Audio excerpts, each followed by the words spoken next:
2 weeks ago at Charlotte, for the first time in history, the NHRA ran 4 wide in competition. A lot of noise, a lot of horsepower, and now a lot of controversy. At the track, the Professional Racers Organization, took a survey, and the vote was 61-3 not to do that again in a points race. And then Pro sent a letter to the NHRA, and it said, while we understand that there may be a place for 4 wide drag racing at ZMAX Dragway, the overwhelming majority of the racing community feel that it is not in the best interest of the NHRA Full Throttle Drag Racing Series. Therefore, the Pro Board of Directors would like you to know that we will not participate in a 4 wide national event involving points again.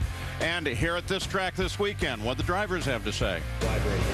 Well, first and foremost, I'm glad it was tried. You know, whether it comes to fruition or not is really, I don't have anything to say about it.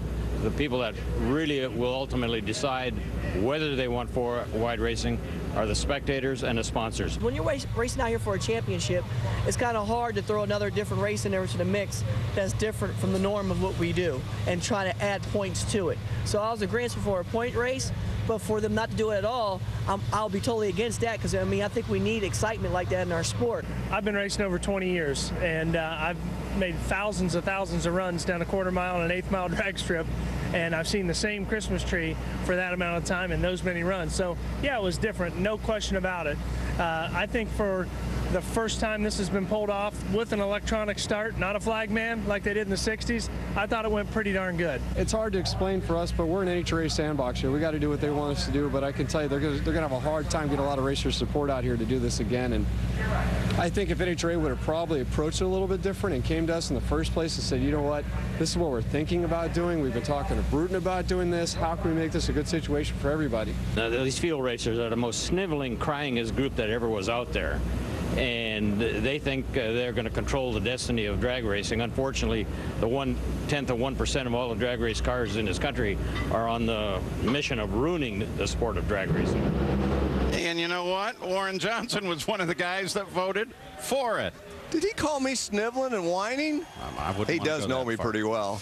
Now, of course, Mike Dunn's dedicated his life to drag racing. Where are you at on this? Well, speaking from a former driver's standpoint, I love the sport of drag racing in its simplest form. 2 race cars going to the starting line, racing a quarter-mile, sizing up the competition, seeing their strengths and weaknesses, setting up a strategy, going on that racetrack and seeing which one can get to the finish line first. Now, that being said, when we were in Charlotte 2 weeks ago, I loved the fact of watching those 4 cars on the starting line, the excitement of it, and I also liked the challenge of it. As a driver, I was thinking, boy, this would be really cool to go out there and see if I could do it. I don't know if I would. I think I could, but I would definitely be up for the challenge. The bottom line is, most of these fuel racers, they're okay with racing 1,000 foot, which is one of the biggest changes we've made to our sport since the Christmas tree back in '61. If you're okay with that, go 4 wide one more time, quit complaining about it, and let the fans decide whether it's going to work or not, and make your adjustments based off of that. Pro will meet with the NHRA in Las Vegas next week and continue the discussions on 4 wide. Now, there is another voice in this, Bruton Smith, who built ZMAX Dragway with 4 lanes. He said, I've invested huge dollars to move this sport forward and help build the NHRA. But based on this vote, that survey, I will just back away. I don't know what I will do, quite honestly.